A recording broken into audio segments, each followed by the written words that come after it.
Now see beta ji, we have done some examples of when a phrase work as an object of a verb, then it will be called as a noun phrase. ठीक है. Now come to that it can be subject of a verb. एक उस verb का subject भी हो सकता है. उसको noun phrase होने के लिए क्या होना पड़ेगा, या तो उस verb का क्या होना पड़ेगा, subject होना पड़ेगा.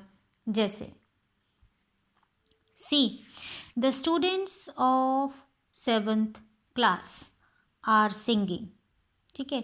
So what is phrase. सबसे पहले फ्रेज ढूंढना है आपको, उसके बाद आप काइंड पता करोगे कि कौन सी काइंड है. ठीक है.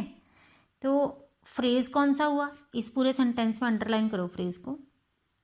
The students of 7th class are singing.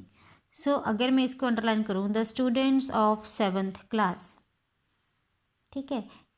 इतने में क्या कोई वर्ब और सब्जेक्ट का subject, okay the students of 7th class, लेकिन क्या कोई वर्ब है, नहीं है ना यहाँ तक. ठीक है. So we can call this is a phrase, the students of 7th class. ठीक है. Now are singing. अब are is a verb in this sentence, तो it is acting as a subject of the verb are. ठीक है. So that's why it is a noun phrase. इतना sentence क्या है, ये नाउन फ्रेज है. ठीक है. Now next is the boys playing in ground are naughty. So the boys playing in ground, it is a phrase. अब noun phrase क्यों है, because it is acting as a subject of the verb are. ठीक है. Now subject is clear. As a subject भी काम कर सकता है वर्ब का, वो एज अ ऑब्जेक्ट भी काम कर सकता है. ठीक है. Now come as it can be a complement of the verb. See my brother seems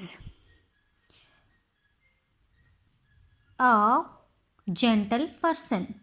a gentle person क्या है, एक कॉम्प्लीमेंट है ना. A gentle person, what is a gentle person here, it is a complement. ठीक है. पर complement किसका है, seems is a verb. So इस वर्ब का कॉम्प्लीमेंट क्या है, it is acting as a complement of the verb seems. A gentle person, a gentle person, it is a phrase only because there is no subject verb combination in this portion. So it is a phrase. कौन सा phrase है, noun phrase है. क्यों noun phrase है, because it is acting as a complement of the verb. ठीक है. Got it.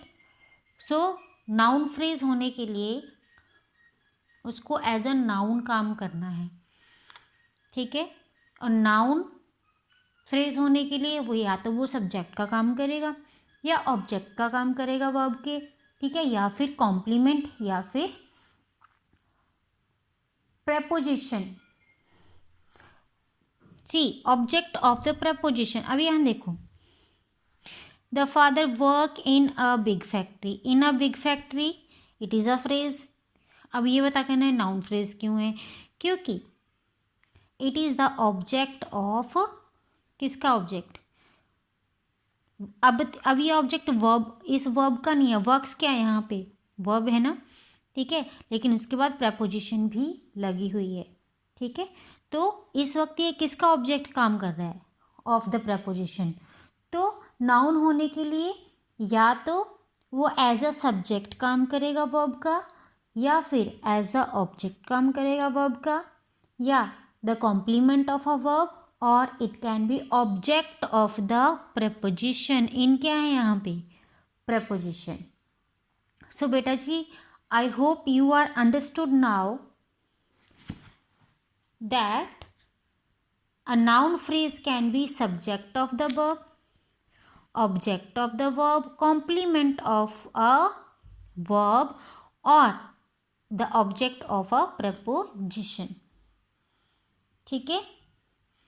एक noun के अंदर a noun can include a determiner or an adjective or an adverb or an to infinitive. Now I will make you understand this from the book also.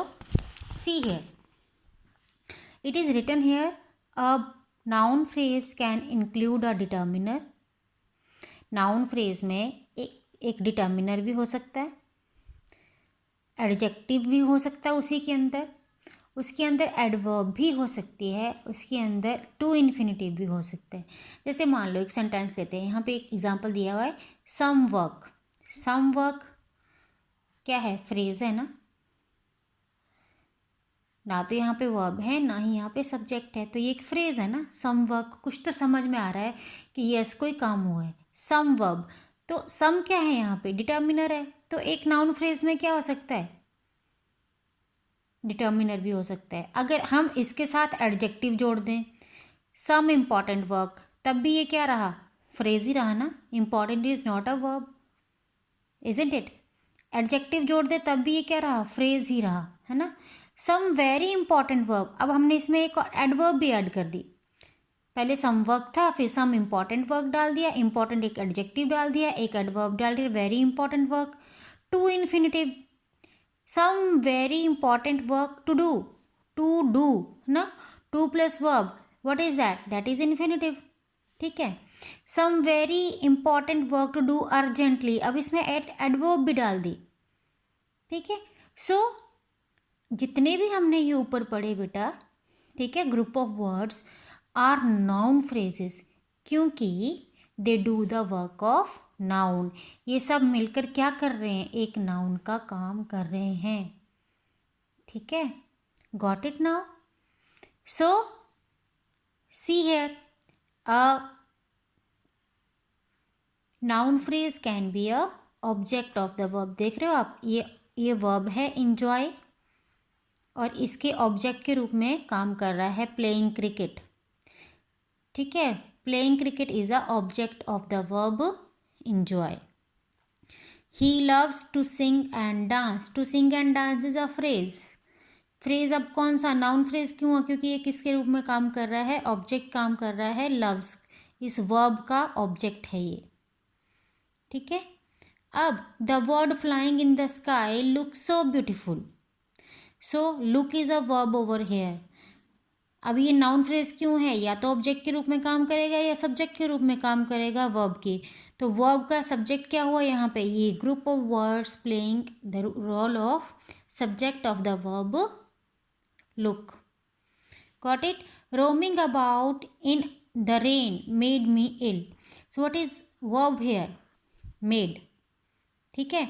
So this whole group of words are noun phrase. It is a phrase, roaming about in a train, no subject verb combination is there, okay, and it is a group of words which are acting as a subject of the verb, ठीक है। dancing is good exercise, so good exercise is a complement of the verb is, got it? Vikram was a brave soldier, it is also a complement of the verb was, ठीक है। तो ये क्या हो गया? noun phrase. It is a noun phrase. Now see here, sleeping early, it is a subject, is a good habit, it is a complement. So this is also a noun phrase, this is also a noun phrase. Got it? It is acting as a subject of the verb is, it is acting as a complement of the verb is. Got it? Now see here, to win the first prize, it is group of words having no subject verb combination, it is acting as a subject of the verb is, that's why it is noun phrase. My ambition, it is also a group of words, my ambition is a complement, ठीक है, of the verb is. I hope it is understood to you beta. If you have any problem you can ask me.